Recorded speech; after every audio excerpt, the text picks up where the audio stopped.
दोस्तों, हर दिन कुछ नया करने का एक मौका होता है, अपने सपनों का पीछा करने का एक नया अवसर।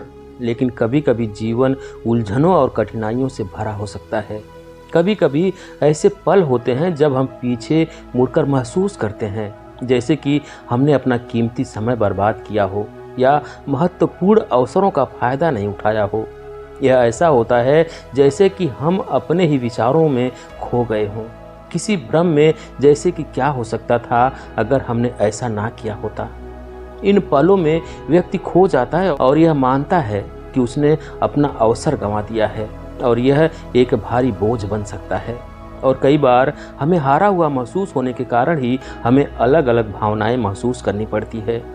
कभी निराशा, तो कभी दुख, कभी बीते हुए वक्त का पछतावा, तो कभी हमारे खुद की क्षमता पर संदेह या फिर आने वाले कल की चिंता। ऐसे कई सारी भावनाएं हमें सताती रहती हैं। तो चलिए आज की इस बौद्ध कहानी के माध्यम से जानते हैं कि छूटे हुए मौकों पर गौर करने के बारे में महात्मा बुद्ध ने हमें क्या सिखाया है। दोस्तों, बहुत समय पहले की बात है। एक नगर में एक व्यापारी रहता था। उसका एक बेटा भी था। वह व्यापारी दिन रात मेहनत करता ताकि वह अपना परिवार चला सके, अपने परिवार का पालन पोषण कर सके।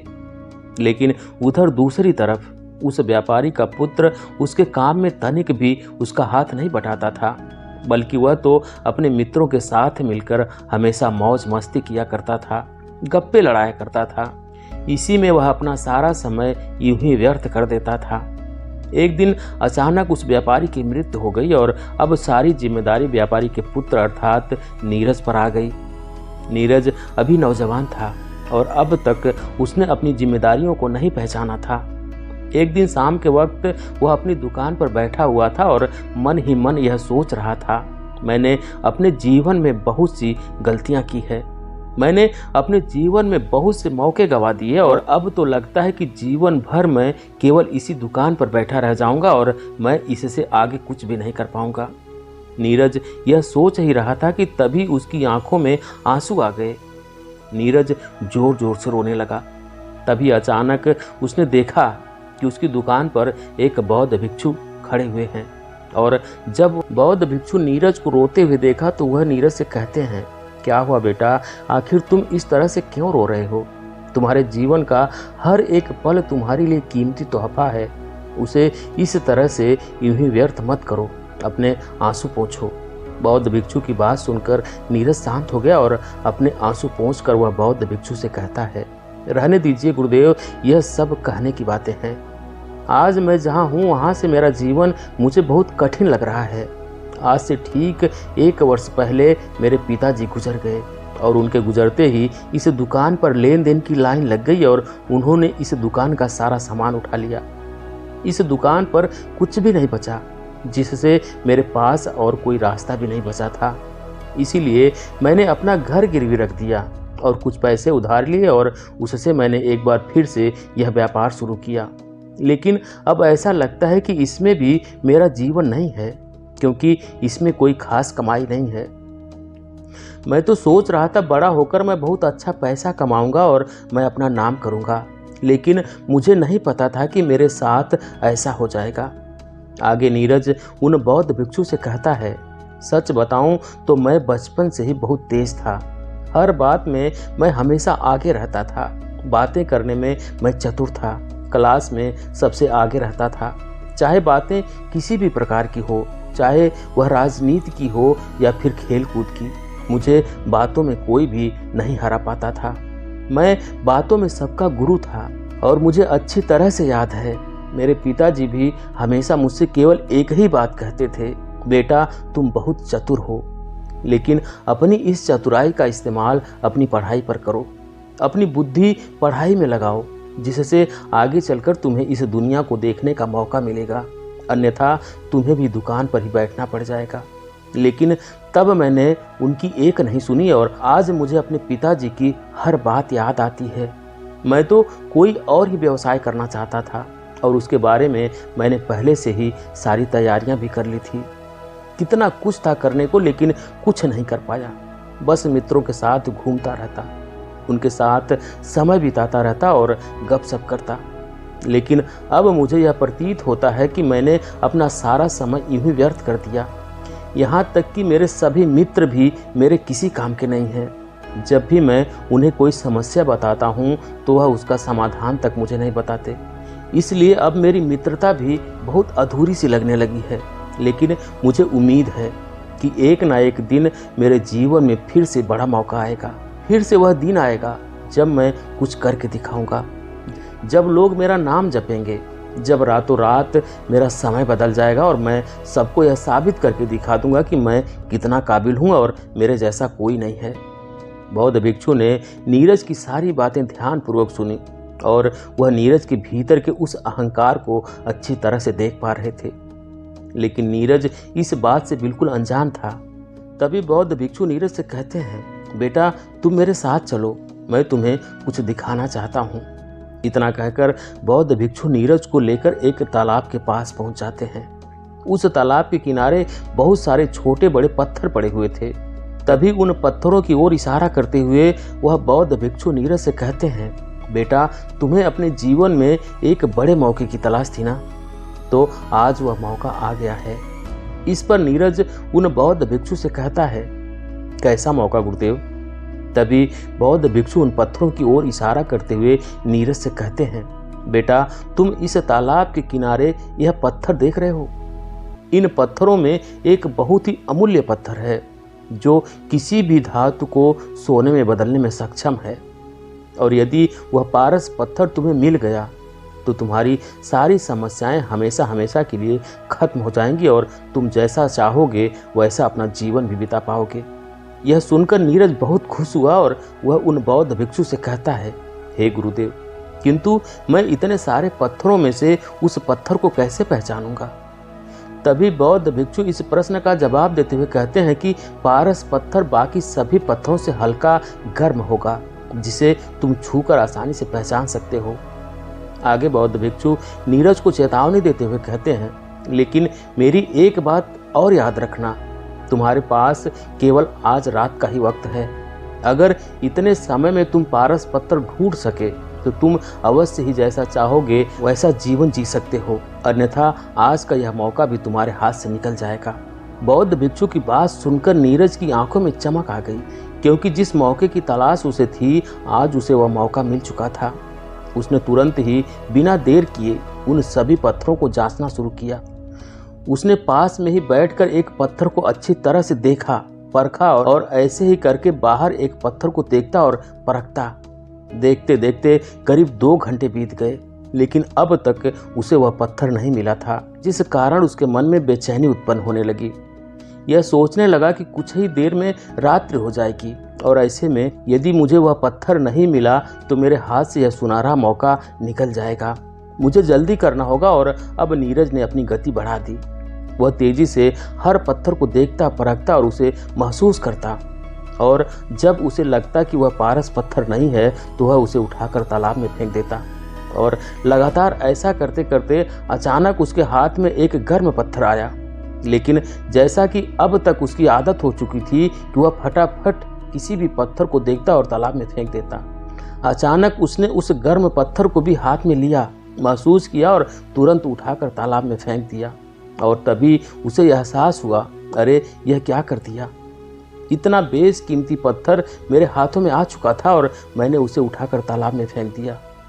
वह तुरंत ही तालाब में कूद पड़ा और तालाब की गहराई में जाकर उसने वहां से वह सभी पत्थर निकालने की कोशिश की, लेकिन अब तक नीरज को वह पत्थर नहीं मिल पाया था, जो पत्थर हल्का गर्म था। और मिलता भी कैसे, क्योंकि वह पारस पत्थर भी पानी में जाकर बाकी पत्थरों की तरह ठंडा पड़ चुका था। बौद्ध भिक्षु दूर बैठे नीरज की हर एक हरकत पर नजर रखे हुए थे। तभी वह बौद्ध भिक्षु नीरज के पास आया और कहने लगे, रुक जाओ बेटा, यह तुमने क्या कर दिया?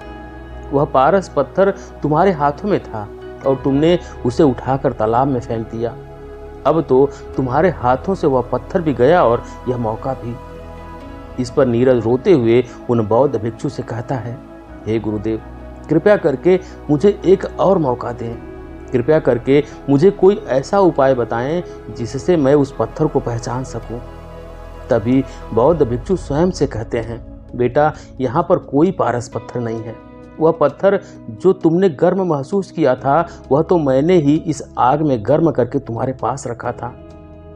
यह सुनकर नीरज क्रोधित हो गया और उन बौद्ध भिक्षु से कहता है, परंतु आपने मेरे साथ ऐसा क्यों किया? इसके जवाब में वह बौद्ध भिक्षु नीरज से कहते हैं, बेटा, जब मैं तुम्हारी दुकान पर आया था तो जिस प्रकार से तुमने अपनी सारी बातें मुझसे कही थी, उसी दौरान मैंने तुम्हारे भीतर एक अहंकार देखा था और उसी अहंकार को खत्म करने के लिए मैं तुम्हें यहाँ पर लाया था, क्योंकि मैं तुम्हें एक सीख देना चाहता था। इस पर नीरज उन बौद्ध भिक्षु से कहता है, सीख? कैसी सीख? इसके जवाब में वह बौद्ध भिक्षु नीरज से कहते हैं, बेटा, जैसे तुमने गर्म पत्थर अपनी लापरवाही के कारण तुरंत ही उठाकर पानी से फेंक दिया, ठीक ऐसे ही मौके गंवाने की लापरवाही भी तुम्हारी आदत बन चुकी है। जैसे कि आज तुमने केवल पारस पत्थर को खोजने की तलाश में और किसी पत्थर पर ध्यान नहीं दिया, जबकि इस तालाब के किनारे कई ऐसे बेशकीमती पत्थर हैं जिन्हें केवल बेचकर ही तुम्हारा पूरा जीवन आराम से कट सकता था, लेकिन तुमने उन पर भी ध्यान नहीं दिया, उन्हें उठाकर तुरंत ही तालाब में फेंक दिया। ठीक इसी प्रकार तुम केवल बड़े मौकों की तलाश में रहते हो, लेकिन तुम्हारे सामने जो छोटे छोटे मौके आते हैं तो उन पर ध्यान नहीं देते हो, और तुम यह भूल जाते हो कि यदि तुम्हें कोई बड़ा अवसर प्राप्त करना है तो तुम्हें पहले छोटे छोटे अवसरों पर ध्यान देना होगा। उन छोटे छोटे अवसरों पर काम करके ही तुम बड़े अवसर प्राप्त कर सकते हो। उन बौद्ध भिक्षु की बात सुनकर नीरज को अपनी गलती का एहसास हो गया। तभी आगे बौद्ध भिक्षु नीरज से कहते हैं, बेटा, तुम बचपन से ही केवल बड़े मौकों का इंतजार कर रहे हो, जिस कारण तुम्हें हर दिन की कीमत दिखाई ही नहीं दे रही है, और इसी कारण तुम आज तक अपने जीवन में कुछ नहीं कर पाए। तुम अपने जीवन में जो भी करना चाहते हो वह बस तुमसे दूर होता चला गया, क्योंकि तुम तो केवल बड़े मौके की तलाश कर रहे थे, लेकिन तुम्हें ऐसा नहीं करना चाहिए। कभी भी किसी बड़े मौके का इंतजार मत करो, बल्कि तुम्हारे सामने जो कर्म है उसे ही सब कुछ मानकर उसमें डूब जाओ, क्योंकि जब तुम इस कर्म में डूब जाओगे तभी जीवन में आने वाला सुनहरा मौका तुम्हें दिखाई देगा। तभी नीरज उन बौद्ध भिक्षु से कहता है, किंतु गुरुदेव, मैं तो बचपन से ही बहुत तेज हूँ, मेरा दिमाग औरों से तेज चलता है, मैं बातें करने में भी औरों से बहुत तेज हूँ, लोग मुझे बुद्धिमान और चतुर कहते हैं। फिर आखिर मुझसे गलती कैसे हो गई? मुझे आखिर अपनी कमियां क्यों नहीं दिखाई दी? तभी बौद्ध भिक्षु नीरज से प्रश्न करते हुए कहते हैं, बेटा, क्या तुमने बचपन से होशियार और चतुर बनने के लिए कभी कोई प्रयास किया है, या कोई अभ्यास किया, या ऐसा कोई भी काम जिससे तुम्हारी चतुराई या फिर होशियारी बढ़ सके? नीरज से पहली बार उन बौद्ध भिक्षु ने प्रश्न किया था और नीरज चुपचाप उनके प्रश्नों का जवाब ढूंढ रहा था। कुछ देर शांत रहने के बाद वह बौद्ध भिक्षु से कहता है, हे गुरुदेव, मैंने तो कभी भी ऐसा कोई प्रयास नहीं किया।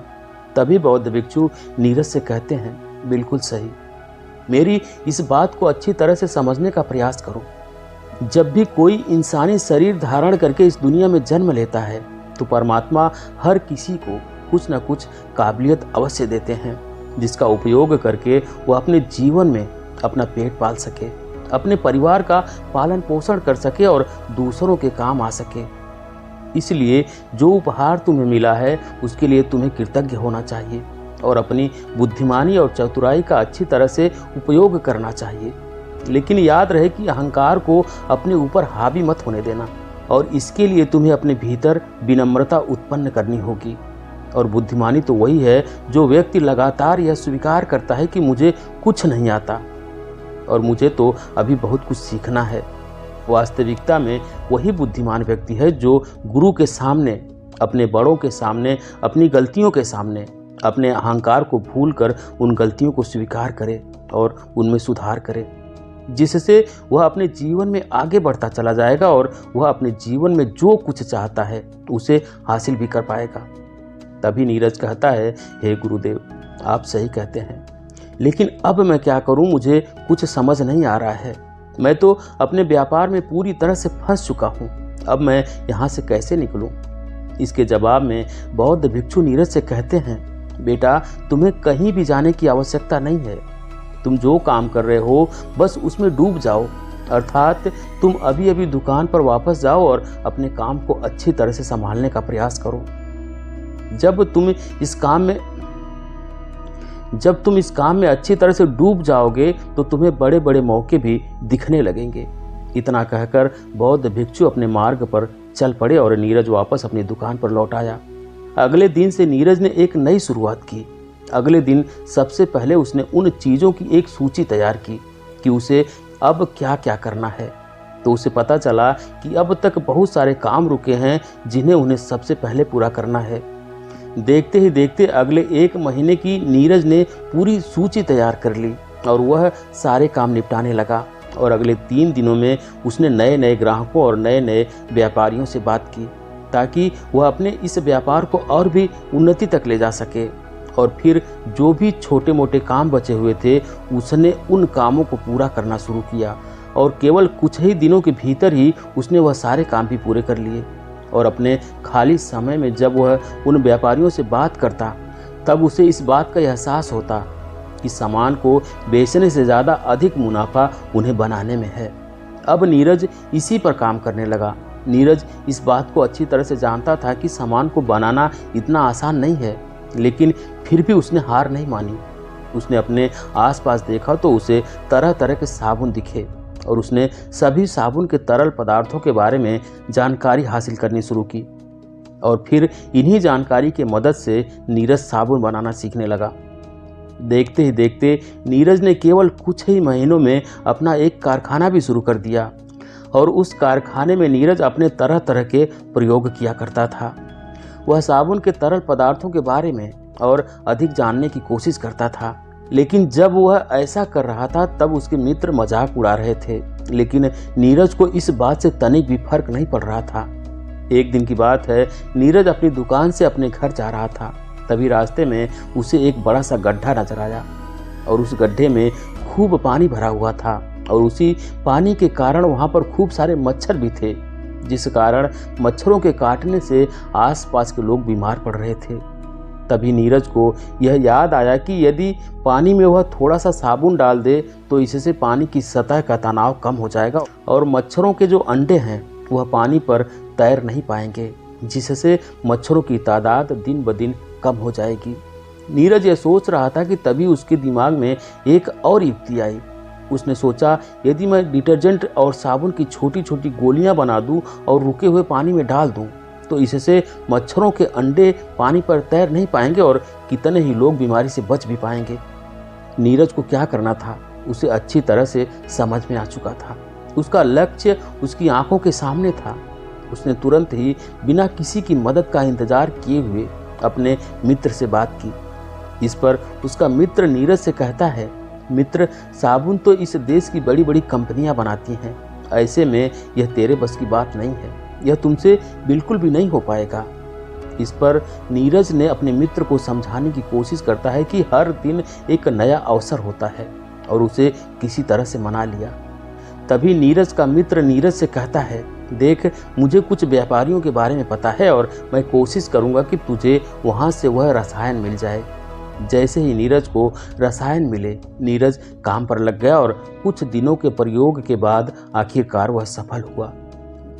नीरज ने साबुन की छोटी छोटी गोलियां बना ली और आसपास के लोगों में उसे बांट दिया। नीरज का आविष्कार काम कर गया और जहां जहां भी नीरज ने यह गोलियां पहुंचाई थी वहां के लोगों के बीमार होने की संख्या बहुत कम हो गई थी। यह बात बड़े बड़े अखबार में छपी। नीरज ने किसी भी मौके या किसी भी मदद का इंतजार नहीं किया, बल्कि तत्काल ही अपने काम में डूब गया और उसने अपने काम में कुछ नया कर दिखाया। और उसके बाद उसने उस आविष्कार को अपने नाम करवा लिया और अपना काम और भी बढ़ा दिया। और देखते ही देखते नीरज के इस आविष्कार के बारे में सभी को पता चलने लगा और देश के कई राज्यों से भी अब नीरज को नए नए ऑर्डर्स आने लगे। और केवल 8 सालों के भीतर ही नीरज अपने व्यापार में कई गुना तरक्की भी कर ली थी। वह अपने व्यापार को उस उन्नति पर ले जा चुका था जिसकी उसने कल्पना भी नहीं की थी। उन बौद्ध भिक्षु की वह सीख जिसने नीरज की पूरी जिंदगी बदल दी। नीरज ने उन्हें अपना आदर्श बना लिया, जिसमें पहली सीख यह थी कि कभी किसी बड़े मौके का इंतजार मत करो, जो काम तुम्हारे सामने है उस काम को सब कुछ मानकर उसमें पूरी तरह से डूब जाओ। नए मौके खुद ब खुद आएंगे, क्योंकि बुद्धिमान वही है जो लगातार यह स्वीकार करे कि मुझे कुछ नहीं आता और अभी तो मुझे बहुत कुछ सीखना है। अपनी गलतियों के सामने अपने अहंकार को झुकाओ, जीवन में सुधार करो और आगे बढ़ो।